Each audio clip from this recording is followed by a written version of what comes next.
The Federal Reserve will come out with its policy-making announcement on Wednesday. Here to talk about what this might mean for gold is Will Rhind of ETF Securities. Will, as always, thanks for being here. Thank you. So what do you think? Are we going to get a nice little boost from the Fed today? Well, I think certainly a more dovish tone, and people will be analyzing, of course, the minutes pretty carefully, but a dovish tone from the Fed will most likely be positive for gold. Yeah, and a lot of people now expecting something else out of the Fed. The last time policymaking announcements suggested that more members were considering scaling back easing. Do you think that'll be the case still? I'm not too sure this time because we've had some softer economic data, particularly the last jobs report. Mm-hmm. So obviously eyes are all on the jobs report that comes out on Friday to see whether we're going to have a jump up in the jobs number or whether it's going to be another soft month. Another soft month, I think, will compound the Fed's perhaps tone and lead to definitely a more dovish look. So what do you think moving forward? Gold has retraced about half of the losses it saw 2 weeks ago.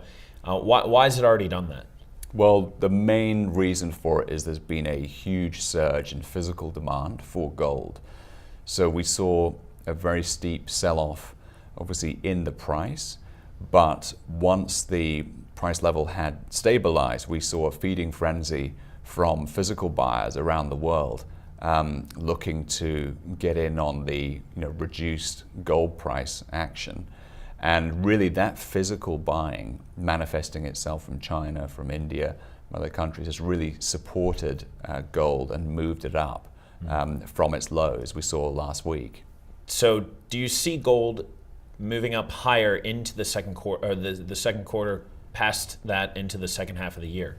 I think if we get some positive tailwinds, then most likely that will be the case. I mean, we have the ECB meeting as well this week, of which the market consensus is expecting a rate cut in Europe, given the continued depressed economic situation.